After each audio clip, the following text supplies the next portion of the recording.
गिरिजा ओ बोरगोले आणि आज आपण खास चर्चा करणार आहोत अत्यंत महत्त्वाच्या विषयावर. ही चर्चा भाडीभाग विषय यांच्या बरोबरच रोहन बिल्डर्स यांनी आयोजित केली आहे. संयुक्त विद्यमान. संयुक्त विद्यमानाचं म्हटलं की मला खूप फॉर्मल काहीतरी बोलायचं म्हणून मी तर आज आपण वेस्ट मॅनेजमेंट आणि वेस्ट सेग्रिगेशन या गोष्टी कचऱ्याचं वर्गीकरण ते घरापासून सुरू होतं आणि ते मोठमोठ्या फॅसिलिटीज मध्ये सुद्धा करावं लागतं. त्या सगळ्या गोष्टी आपण क्लिअर करून घेणार आहोत. पुन्हा एकदा ही चर्चा आपण in collaboration with Rohan builders करतोय. वेस्ट सेग्रिगेशन 100% कसं करता येईल किंवा त्याच्यासाठीची माहिती आपल्याला जर हवी असेल तर आपण riseagainstwaste.com या वेबसाईटला व्हिजिट करू शकता. आणि पुण्यात रोहन बिल्डर्सनी ही मोहीम हाती घेतली आहे जी की या जनरेशनसाठी आणि पुढच्या जनरेशनसाठी सुद्धा खूप खूप महत्वाची आहे. राईज अगेन्स्ट वेस्ट ही जी त्यांची मुवमेंट आहे म्हणजेच माय वेस्ट माय रिस्पॉन्सिबिलिटी. आपण जो कचरा करतो आपली जबाबदारी असते आणि कचऱ्याच्या पूर्ण यशस्वी निर्मूलनाची जबाबदारी ही प्रत्येकाची असावी यासाठी ही मोहीम आहे.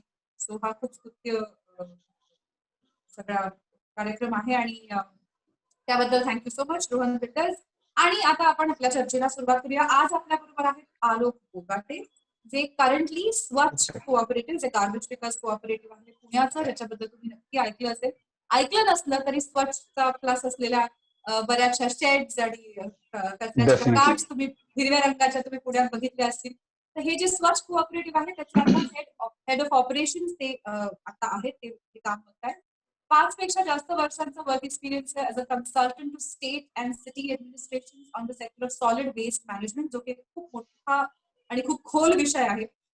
सिटी फायनान्सेस रुरल डेव्हलपमेंट याबद्दलही ते कन्सल्टिंग करतात आणि he is been associated with PMC on various projects and he is an expert of sorts on this particular subject. So welcome Alok. Thanks Girija. आणि हा खूप माझ्या मनाच्या जवळचा विषय आहे कारण ह्याबद्दल मी सतत खूप बोलत असते लोकांशी आणि खूप लोकांना बोर करत असते. पण आज तुझ्याकडून खूप काय काय वेगळ्या गोष्टी जाणून घ्यायला आम्हाला आवडतील. तर पहिला I straight away go to the topic. Do you want to say something before we start? नाही, थँक्स फॉर अरेंजिंग दिस. कारण का आपण वेस्ट सेग्रिगेशन हा खूप आयदर नुसत्या चर्चांमध्ये राहिलेला किंवा खूप निग्लेक्टेड या दोन्ही पातळीवरचा टोकाचा विषय असतो. सो आज आपण नक्कीच वेस्ट सेग्रिगेशन आपण स्वतः कसं काय फॉलो करू शकतो आणि एक सिंपल लेवलवर त्याचं काय फोड करू शकतो याच्याबद्दल अख्ख्या सेशन मध्ये आपण डिस्कस करूया. सो आपण वेस्ट सेग्रिगेशन बद्दल बोलायला लागलोय. पहिला प्रश्न हाच आहे की वेस्ट सेग्रिगेशन किंवा कचऱ्याचं वर्गीकरण म्हणजे नक्की काय आणि हे प्रोजेक्ट कशा पद्धतीने राबवले जातात. कारण मुळातच खूप ठिकाणी कचरा वेगळा करून तो घरातनं कलेक्ट केला जातो आणि मग पुढे त्याची विल्हेवाट पण वेगळा करून लावली जाते. असं खूप कमी ठिकाणी होतं. सो एकतर वेस्ट सेग्रिगेशन बद्दल काय सांगशील, एक्झॅक्टली काय असतं ते आणि हे वेस्ट सेग्रिगेशन प्रोजेक्ट नक्की कसे राबवले? सो वेस्ट सेग्रिगेशन बद्दल बोलताना सगळ्यात सोपं जर त्याचं उदाहरण द्यायचं रोजच्या आपल्या जीवनातलं तर बेसिकली आपण कुठलीही गोष्ट वापरताना जर ती आवरून वेल अरेंज ठेवली तर आपल्याला ती वापरताना कधी योग्य वेळी योग्य त्याचा वापर करता येतो. And same is the thing with the waste की जर आपण आपल्याला जे गोष्टी नको आहेत, ज्या लेफ्ट ओव्हर आहेत, ज्या वापरून झाल्या आहेत, त्या गोष्टी जर व्यवस्थित अरेंज करून ठेवल्या तर पुढे त्याचे जे विल्हेवाट लावणार आहेत त्या सगळ्या लोकांना त्याचं युटिलायझेशन करायला खूप सोपं जाणार आहे. म्हणून आपण वेस्ट सेग्रिगेशन करायचं. So it's that simple about segregation का केलं पाहिजे.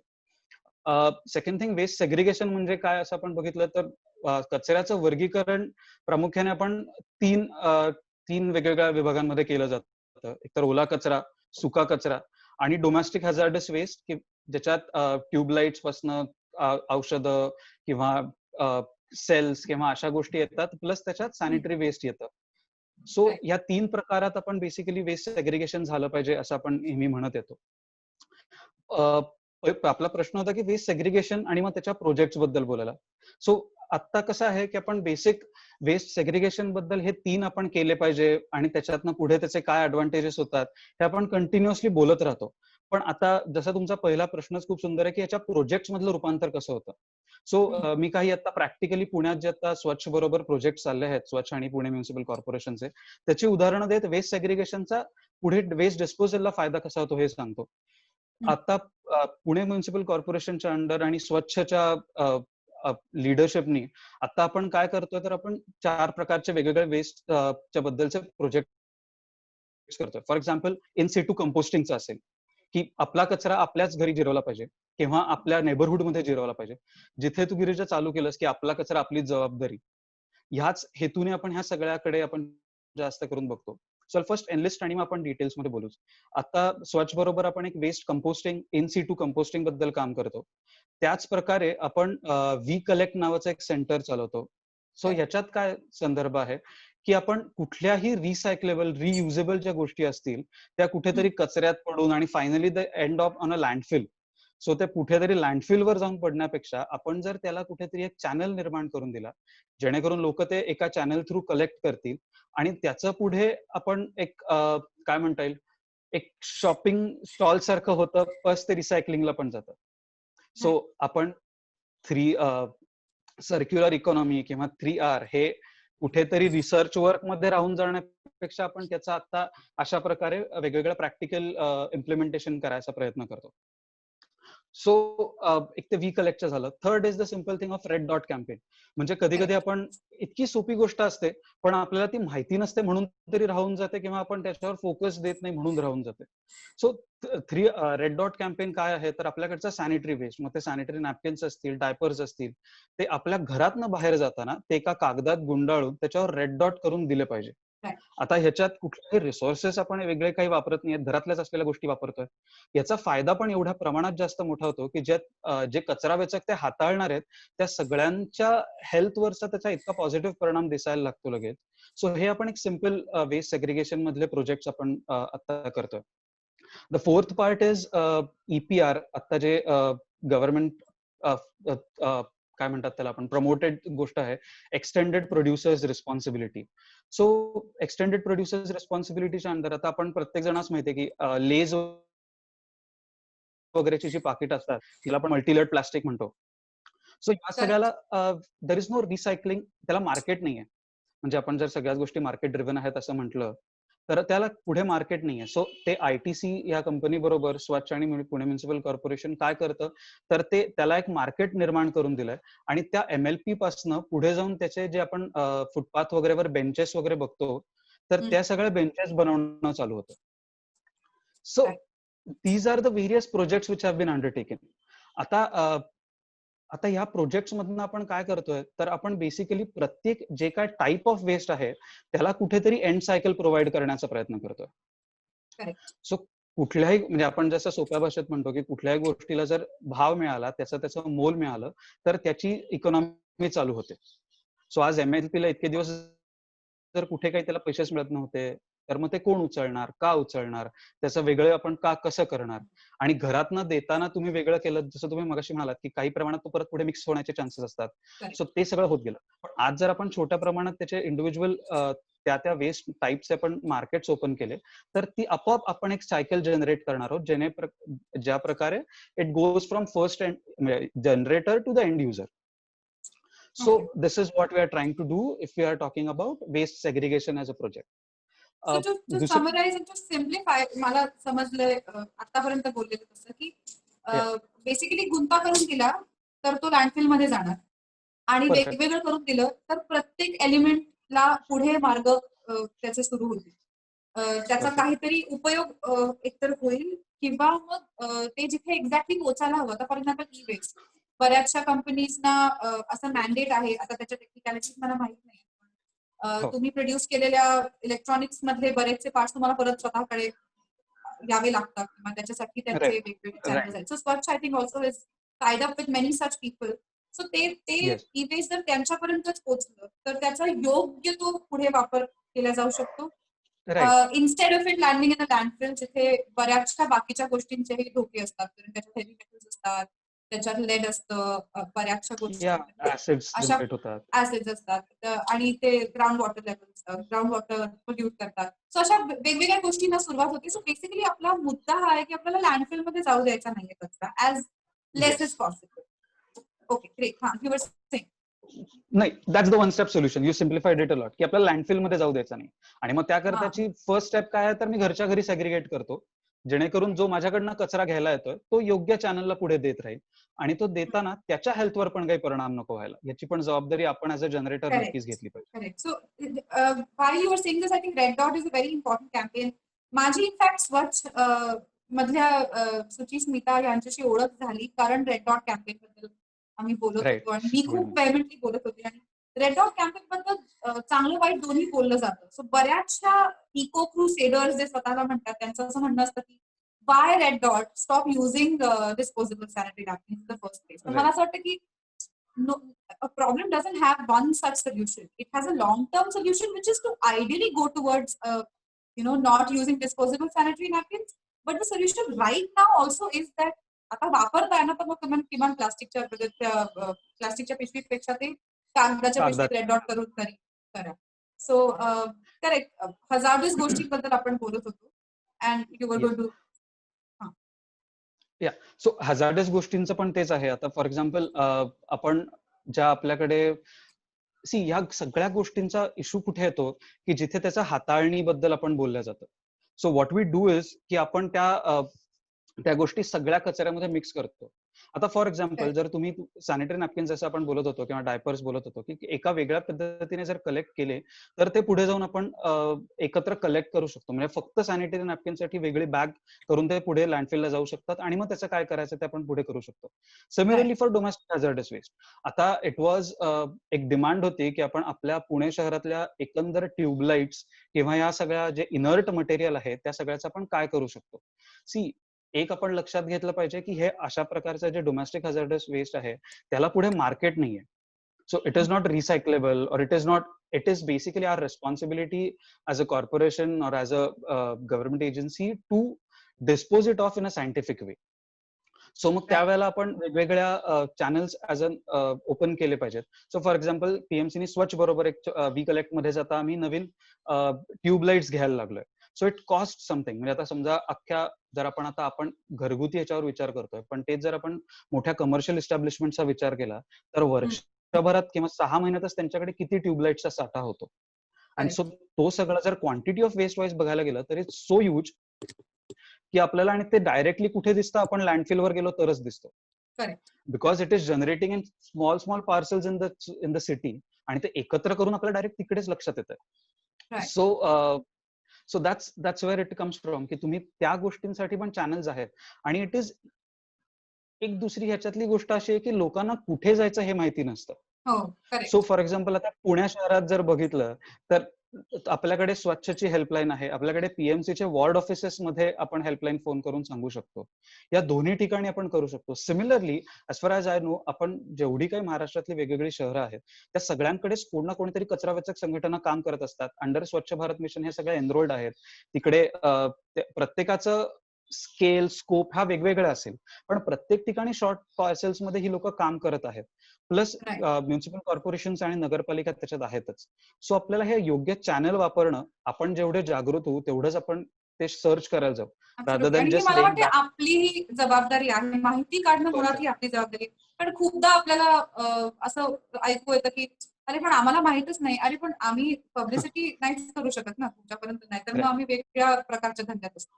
तर मित्रांनो स्वतः माहिती काढणं गरजेचं आहे. आणि इथेच मी पुन्हा एकदा सगळ्यांना आठवण करून देते की तुम्ही सुद्धा आम्हाला प्रश्न विचारू शकता. प्लीज तुमच्या मनात काही प्रश्न असतील वेस्ट सेग्रिगेशन बद्दल, वेस्ट बद्दल, प्लास्टिक वेस्ट हा सगळ्यांच्या मनातला एक प्रश्न असतो की प्लास्टिक याला इतकं क्रिमिनलाइज मुळात का केलं जातं आणि ते योग्य आहे का, हा माझाही एक मुद्दा आहे जो मी बोलणारच आहे eventually.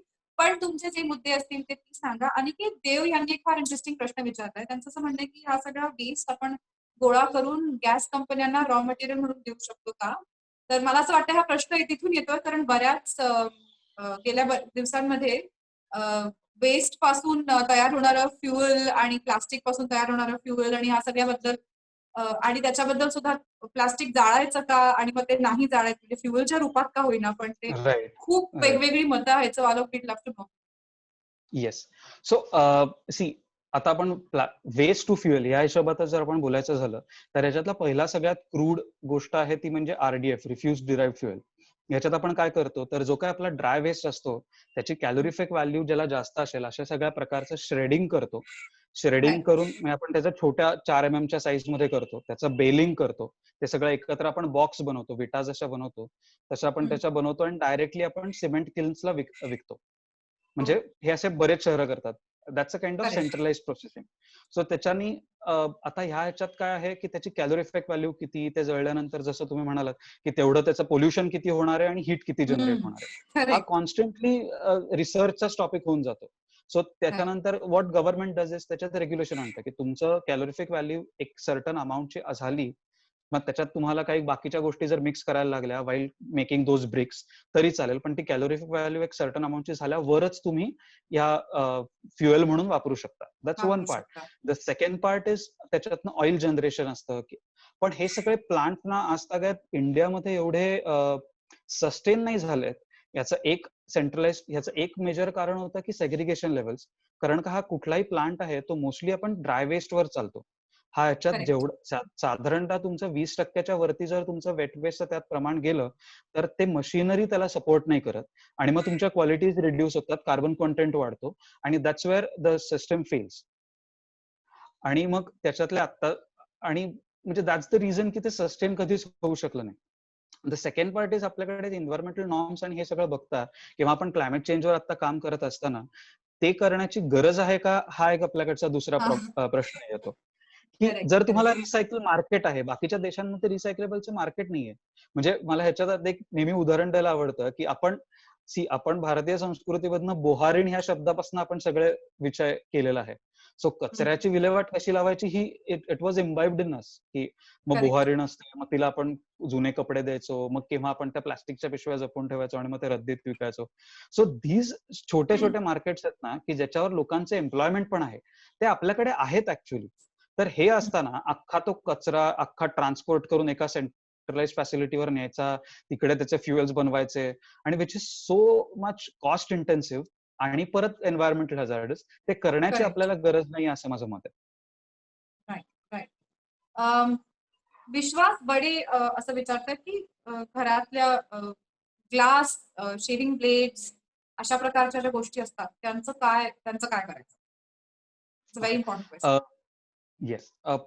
C those are mostly metals. आता आपण त्या कुठल्याही शहरात म्हणजे भारतात आपण त्याचं काय करतोय तर it needs to be disposed of in a very काय म्हणतात, आपण त्याचं व्यवस्थित पॅकिंग करून त्याच्यावर मार्क करून आपण तो कचरा वेचकांना द्यायला पाहिजे. सी या सगळ्यात आता ब्लेड्स म्हणा, चाकू, सुरे, ह्या सगळ्या गोष्टी, सुरे नाही आता पण ते चाकू किंवा what ever the sharp objects जे असतात त्या सगळ्या कचऱ्यात जेव्हा येतात it is a kind of metal. You so ते नेव्हर नो. मेटलची स्क्रॅप लोकांच्या घरी सुरे बिरे पण असतील. Let's just So talk what about चाकू Surya. So if that's the case, the sharp objects आपल्याला पेपरात गुंडाळून so that it doesn't harm the waste handler, तेवढंच आपण राईट. पुढे देऊ शकतो आणि मग ते मेटलच्या चेन मध्ये बाहेर पडतात. जेव्हा आपण मटेरियल रिकव्हरी फॅसिलिटी वगैरे मध्ये बघतो तर ते मेटल राईट. जिथे आपण बाहेर काढतो त्याच्यातनं ते बाहेर पडतात. There's no other way to dispose of as of now. So basically dispose it off in a wrapping of sorts so that at least waste पिकांना त्याचा त्रास होणार नाही. That's the Yes. least you can do. Yes. So ह्याला mark household जेव्हा करायची आपण काही त्याचं ह्याला काही मार्क करायची पद्धत तुम्ही जसं रेड डॉट आहे फॉर सॅनिटरी नॅपकिन्स तसे शार्प on ऑब्जेक्टचं काही केलंय का?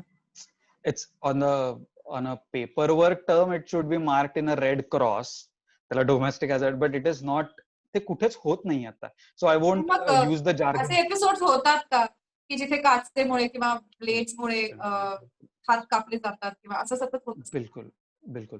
म्हणजे आता आपल्याकडे कचरा वेचक जेव्हा अशा प्रकार त्यांना हँड ग्लोव्स देऊन पण ह्या ब्लेड्सनी बरेच असे इन्सिडेन्सेस घडतात की जिथे फर्स्ट एडची फॉरन गरज लागते आपल्याला. आणि करेक्ट. सो आणि सी हे नुसतं कापणं एक झालं, त्याच्यातनं इन्फेक्शन जे होऊ शकतात कारण का बऱ्याच वेगवेगळ्या एक्झॅक्टली. प्रकारचे असतात. सो दॅट्स मच वर्स, कारण का ते तुम्ही ओल्या कचऱ्यातच टाकलेलं असतं आणि मग ते किती दिवसाचा कचरा and that's so much of Yeah, it could be complications rusted. It's so much, right? So, safe to say की एका पाकिटाला रेड क्रॉसनी लेबल करून जर तुम्ही विकू शकता, nice enough for all these lovely people who are collecting the waste and segregating it for you, and Swatch is doing amazing work. त्यांच्या sorting facility ला पण केले आहे. काही फार छान एन्व्हायरमेंट मध्ये नाही करत ते काम. त्यामुळे जर तुमचा कचरा तुम्ही फेकून दिलेल्या गोष्टी जर ते सॉर्ट करतात तर ॲटलीस्ट त्यांची सुरक्षितता तरी आपण गॅरंटी करू शकतो जर आपण रिस्पॉन्सिबली शार्प गोष्टी डिस्पोज केल्या तर. राईट हिअर मी प्रेक्षकांसाठी एक ट्रिविया क्वेश्चन विचारणार आहे. तुम्हाला जर बरोबर उत्तर माहिती असतील तर कमेंट्स मध्ये लिहून टाका. प्रश्न असा आहे की भारतातलं सगळ्यात स्वच्छ शहर कुठलं आहे? अर्थात हे मी सर्वेज आणि याच्यावरती बेस्ड हा प्रश्न विचारते. तुमच्या डोळ्यांनी तुम्ही पाहिलं असेल एक आणि मला असं वाटतंय असं नका सांगू. ऑफिशियल डेटानुसार काय आहे असा असा प्रश्न आहे. तर भारतातलं सगळ्यात स्वच्छ शहर कुठलं आहे? आज मी चांगल्या मूडमध्ये आहे म्हणून मी तुम्हाला ऑप्शन्स देणार आहे. ऑप्शन्स आहेत नवी मुंबई, पुणे आणि इंदौर. सो नवी मुंबई, पुणे की इंदौर या 3 पैकी काय वाटतं तुम्हाला सगळ्यात स्वच्छ शहर कुठलं आहे? आम्हाला कळवा. Coming back to our discussion, Yes. I'd like to go to the next and I think the elephant in the room, no matter where waste is spoken about, is plastic. तर Yes. बऱ्याच लोकांचा असा प्रश्न असतो की plastic तर band आहे, मग ते सगळीकडे का दिसतं काय? तर तर मला असं वाटतं की प्लास्टिक बद्दलचे सगळे जे मिसकन्सेप्शन्स आहेत की कसं प्लास्टिकच जगातून काढून टाकलं पाहिजे, तर ते तसं तितकं सोपं नाहीये. काय Right. सगळ्यात सिम्प्लिफाय करून काय सांगू शकतील हा लोक आम्हाला प्लास्टिक बद्दल? सो तू जसं स्टार्टिंगला म्हणालीस की प्लास्टिकला आपण विलन करून टाकलंय. So that's the worst thing. आणि आपण केव्हा तुम्ही मगाशी सॅनिटरी नॅपकिन्स बद्दल पण बोललात की पीपल आर सेइंग की नाही ते वापरणंच बंद केलं पाहिजे.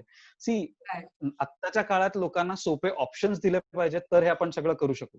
If we go on the orthodox terms की असं नसलंच पाहिजे आणि काय म्हणतात तर इट इज त्याचा काही परिणामकारक काहीच दिसणार नाही आणि आपण ते नुसतं चर्चेत ठेवून देऊ.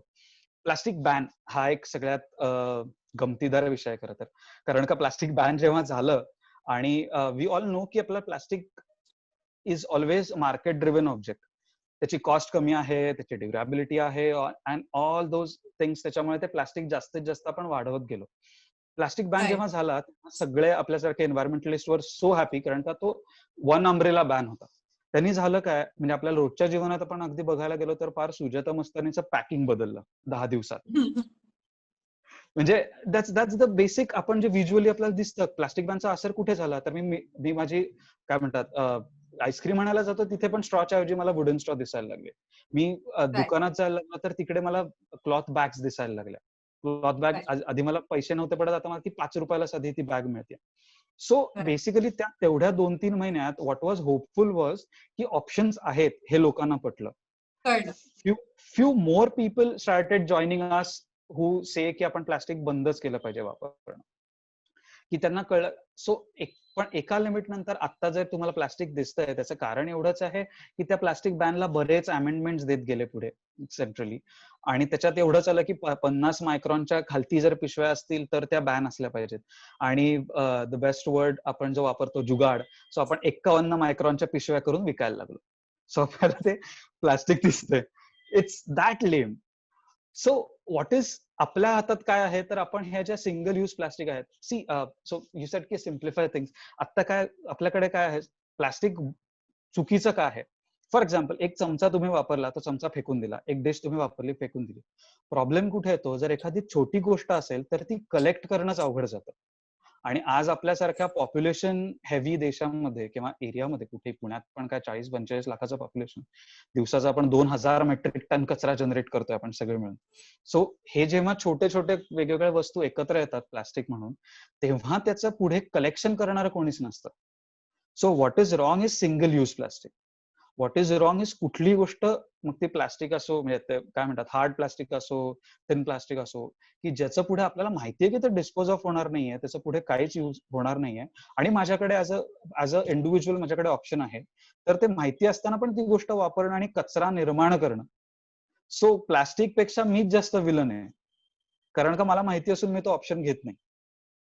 काही गोष्टी आपण मार्केट ड्रिव्हन करू शकतो, पण मार्केट ड्रिव्हन मध्ये आणि या बॅन नंतर माझ्या मते म्हणजे तुम्ही पण आता प्लास्टिकवर काम करत, so you must be knowing की ते जे आपल्याला पूर्वी असं वाटायचं की प्लास्टिकला ऑप्शन्स म्हणून जे काही वुडन स्ट्रॉज आहेत किंवा वुडन प्लेट्स आहेत किंवा त्या सगळ्या गोष्टी कॉस्टली होतात.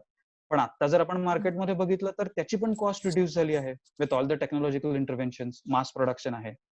सो नाव आफ्टर प्लास्टिक बॅन आपण एवढंच म्हणत बसलो की अरे अजूनही प्लास्टिक दिसतच आहे, तर you and me who are generating the plastic rather than any kind of regulation helping it.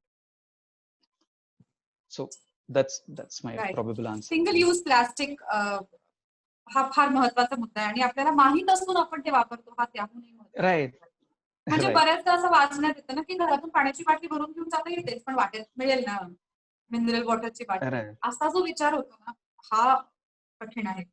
या नोटवरती आपल्या मगासच्या प्रश्नाचं उत्तर होतं भारतातलं सगळ्यात स्वच्छ शहर कुठलं? तर त्याचं करेक्ट उत्तर आहे इंदोर. आणि जे की बऱ्याच लोकांनी बरोबर दिलं आहे. आतापर्यंत मी जे नावं वाचू शकले त्यात आदित्य साठे, पायल, विश्वास या सगळ्यांनी बरोबर उत्तर दिले. Good job you yes. Guys. आणि मी पटकन याचबरोबर पुढचा ट्रिव्हिया प्रश्न पण विचारते म्हणजे थोड्या वेळ त्याचं उत्तर आपल्याला देता येईल. दुसरा प्रश्न असा आहे की भारतातलं सगळ्यात स्वच्छ राज्य कुठलं? स्टेट कुठलं? याच्यासाठी ऑप्शन्स आहेत केरळ, छत्तीसगड आणि बिहार. केरळ, छत्तीसगड की बिहार या तीनपैकी भारतातलं सगळ्यात स्वच्छ राज्य कुठलं? नक्की सांगा आणि we will carry the discussion forward. काही इंटरेस्टिंग प्रश्न येत आहेत.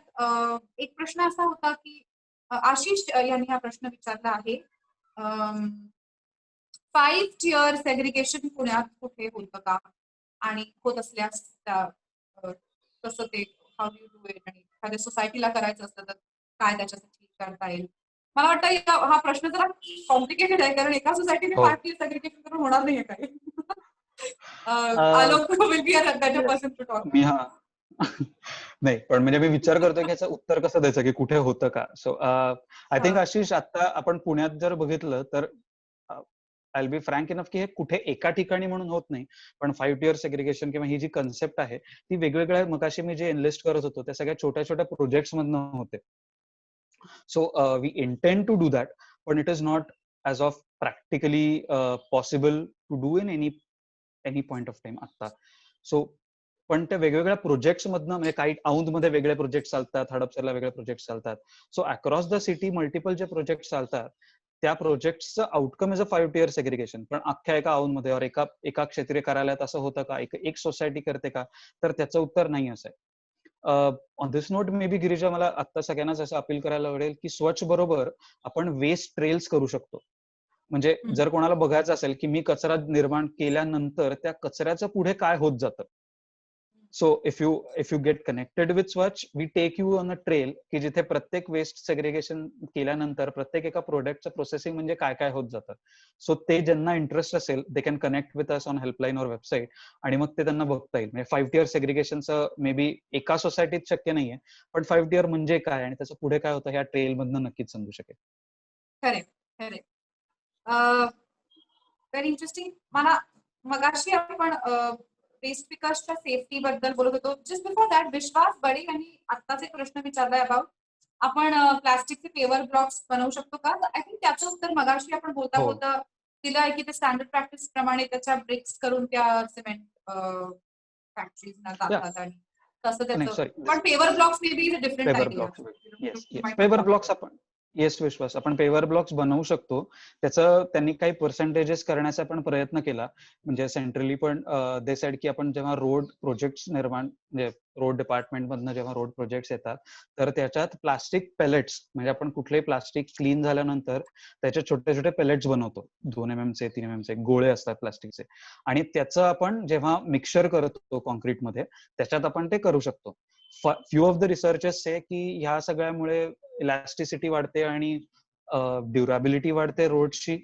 पण काही रिसर्चर्स म्हणतात की इट डझंट एंड प्लास्टिक तर तसंच आहे वेगळ्या फॉर्मॅटमध्ये आहे आणि so it is not durable आणि ते त्याच्यावरती आपण आपल्याकडे कसं आहे एक रोड संपला की ते स्क्रॅच करून त्याच्यावरती एक लेअर टाकतात. सो वी आर डॅम्पनिंग म्हणजे पाऊस पडल्यानंतर पाणी खाली जिरपणं बंद होईल आणि त्याच्यामुळे अर्बन फ्लडिंग जास्त होईल म्हणून ते प्लास्टिक तशा रोडमध्ये वापरू नये. असे 2 त्याच्यात मतं आहेत. माझं फ्रँकली ह्याच्यात मत नाहीये. माझा खूप रिसर्च नाही याच्यावर. पण अशा प्रकारची 2 मतं प्रवाह इथे आहेत. पण मला वाटतं ओव्हरऑलच ना the 3 R's that we talk about मगाशी खूप पटकन बोलता बोलता Alok mention the 3 R's. I sure all of us know about the 3 R's. It's reduce, reuse and recycle. Recycle. ज्याच्यामध्ये रिड्यूस, रियूज, रिसायकलला या क्रमाने का हे R's मध्ये इन्कॉर्पोरेट केले ह्याचं मला वाटतं फार महत्वाचं कारण समजून घ्यायला हवं. पहिले रिड्यूस असतं, रिसायकल हे शेवटचं ऑप्शन. सो ह्याचं हे बनवता येईल का? या प्लास्टिकची बेंच बनेल का? किंवा या प्लास्टिकचं बॅरिकेड ते जे हे असतं ते बनेल का, हा सगळा विचार करणं योग्यच आहे. पण पहिला विचार आपण कमी कसं वापरू शकतो हा. मुळात जर रिसायकल करायला फारसं प्लास्टिक उरलंच नाही तर आपल्याला या सगळ्याचा विचारच करावा लागतो. रियूज हे सगळ्यात महत्वाचं दुसऱ्या नंबरवर येतं, की जसं मगाशी आलोक म्हणतात एका एका प्लास्टिकच्या आपली जी पर्लपेटची जी बाटली असते प्लास्टिक ती मेटलच्या बाटलीपेक्षा चांगली किंवा वाईट का? तर मला वाटतंय असं नाही सांगता येणार. कारण आपण जर ती रियूज करत असतो मला आठवतंय माझ्या घरांमध्ये अनेक वर्ष चांगल्या क्वालिटीच्या प्लास्टिकच्या बाटल्या वापरल्या जायच्या. आणि त्याला काही व्हायचं नाही. त्याच्यातनं आम्ही पाणी भरायचो, परत परत त्या युज करायचो. आणि त्याच्यावर काही फारसा आक्षेप कधी कोणी घेतला नाही प्लास्टिक असूनही. त्याचं कारण ते आपण परत वापरतोय आणि त्याचं लाईफ वाढवतोय. ॲज अपोज टू एकदा बाटली घेतली ती त्याच्यातून पाणी प्यायला ती कचऱ्याच्या डब्यात घेतली. ह्यापेक्षा ते बरं. Right. सो रिड्यूस, रियूज आणि मग हा विचार नक्की करा. अं, So true. माझ्या प्रश्नाची उत्तरे बरीच लोक चुकीची देत आहेत. अनेक लोकांना असं वाटतं की केरळ हे खरं उत्तर आहे, तर ते खरं उत्तर नाहीये. ऑन द नोट आलोक मला तुला विचारायचं की हे सर्वेस कसे होतात? तुला काही Okay. कल्पना आहे का ह्याच्याबद्दल? सगळ्यात स्वच्छ Oh, सिटी, yes. सगळ्यात स्वच्छ राज्य कसं काय ठरवतात? ओके. सो 2014 पासनं स्वच्छ सर्वेक्षण म्हणून एक कॅम्पेन असतं. सो हे कॅम्पेन्स प्रत्येक शहराला कंपल्सरी असतात आणि त्याच्यात ग्रेड्स असतात की 1 लाखाच्या खालची शहरं 1 लाख ते 10 लाख, 10 लाखापेक्षा जास्त, 40 लाखापेक्षा जास्त त्या पॉप्युलेशन नुसार त्याच्या कॅटेगरीज करतात आणि त्याला त्यांनी साधारणतः एक अराउंड 24 पॅरामीटर्स दिलेत, including solid waste and sanitation. म्हणजे सॅनिटेशन मध्ये drainage line, sewer, septic tanks, त्याचं प्रोसेसिंग आणि ह्या सगळ्याचं. तर ह्या बेसिसवर या बेसिसवर त्यांचं रेटिंग ठरतं प्रत्येक शहराचं.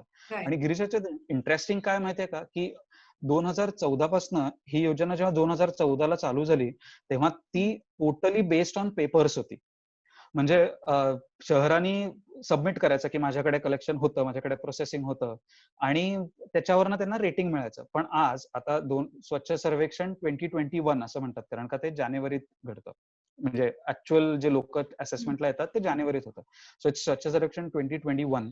तर त्या ह्याच्यात it is 80% weightage to collection and segregation तुमच्या शहरात होतं का हे सिटीजन्स ठरवणार आहेत.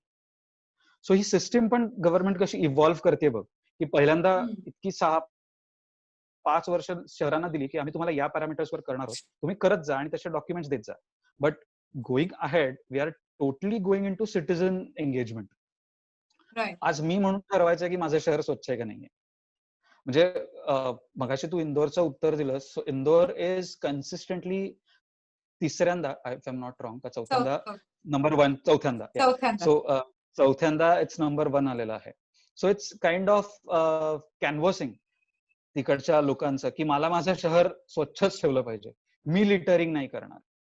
सो इट्स जेव्हा मी माझं शहर स्वच्छ ठेवण्यावर येतो ना, आणि वेन इट कम्स टू की नाही हो माझं शहर स्वच्छच नाहीये, त्या दोन्हीतला तो फरक आपण आता पुढे जास्त बघायला पाहिजे असं मला वाटतं.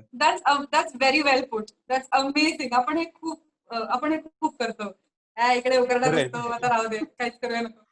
But on this, I'm going to give you the right answer to the question. The right answer is Chhattisgarh. Chhattisgarh, according to the Swachh Sarvekshan results, was announced on the 20th of August as the cleanest Rajya, the cleanest state.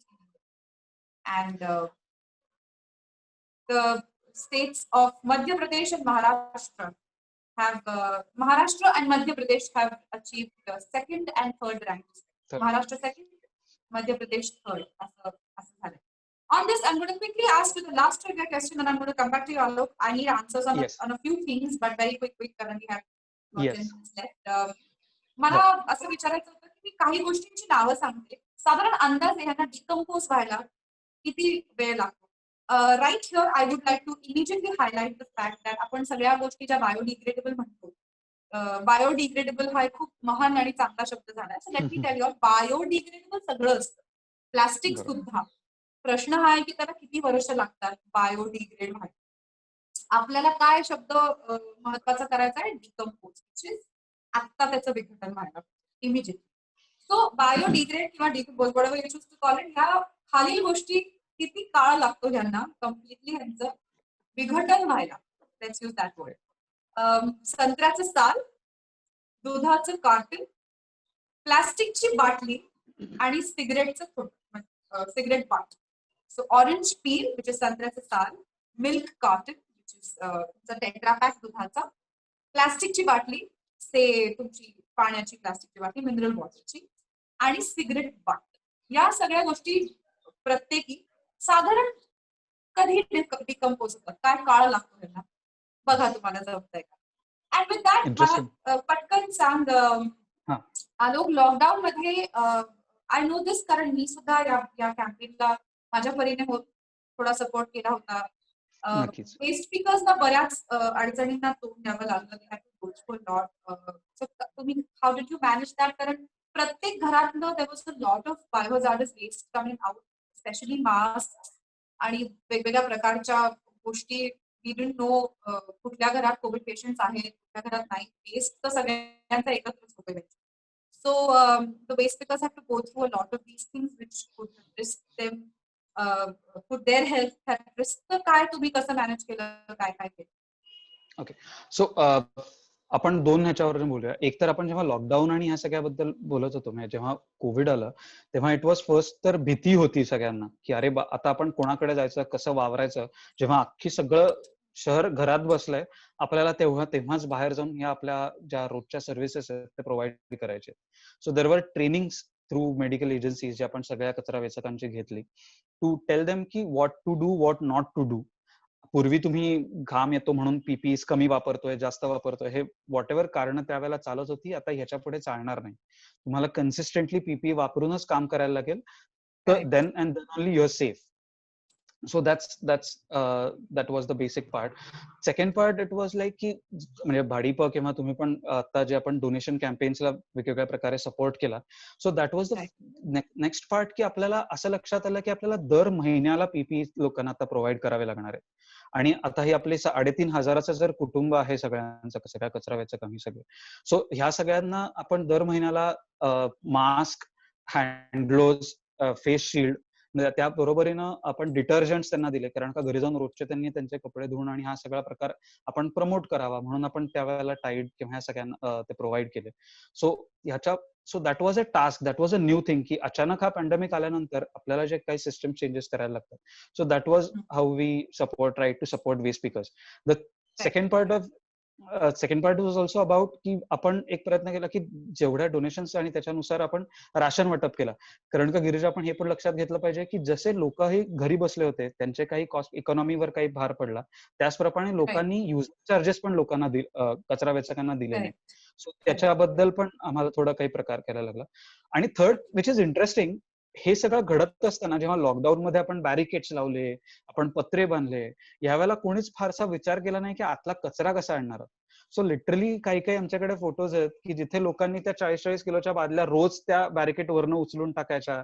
ह्या सगळ्या महिला तशा प्रकारे function करत होता. आणि which was very well noticed by the citizens.